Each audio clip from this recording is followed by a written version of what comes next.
Tai apie knygą dar Pinigų srauto kvadrantas, finansinės laisvės vadovas Robert Kiyosaki. Praeitam video minėjau tai, kad yra kvadrantas, pagal Robertą Kiyosaki yra kvadrantas, dešinysis kairysis.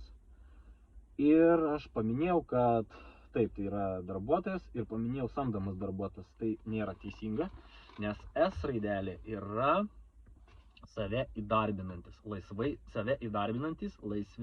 laisvai samdomi specialistai. Tai žmonės mėgstantis dirbti savo, žmonės mėgstantis dirbti savo,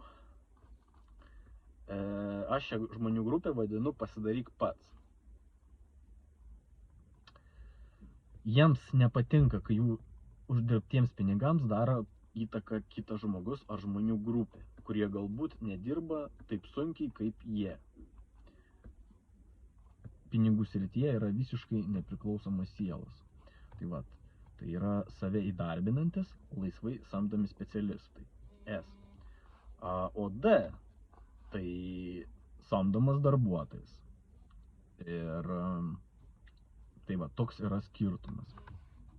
Tai save įdarbinantys, laisvai samdomi specialistai stengiasi valdyti situaciją ir viską išspręsti patys.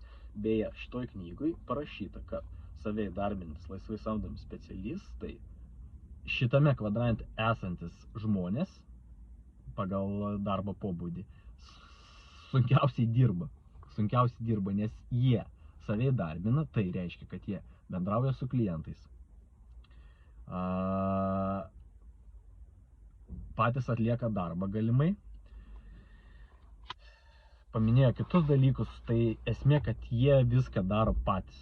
Darbuotojas tai ateina į darbą, jam yra nurodomos užduotis, jis vykdo užduotis, siaurai dirba. O save įdarbinantis, laisvai samdomi specialistai, jie už viską yra atsakingi patys, todėl jie dirba labai daug. Tai va.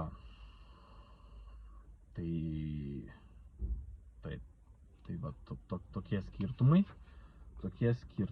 Tai va, o čia toliau verčiu puslapį ir V, tai yra verslininkas, dešinėjame kvadrante.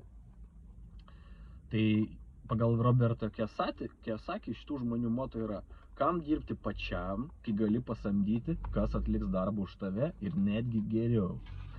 O save įdarbinantis, jie galvoja, kad viską tik jie gali padaryti. Kad tik tais jie visą naštą užsikelia savo ant pečių. Tai Henrikui Fordui priskiriami ir tokie žodžiai. Sunkiausias darbas yra galvoti, todėl jį dirba nedaugelis. Tai va. Tai 4 kvadrantai, darbuotojas, save įdarbinantis,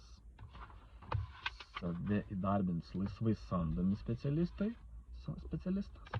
verslininkas, investuotojas, kairinis, dešininis kvadrantas.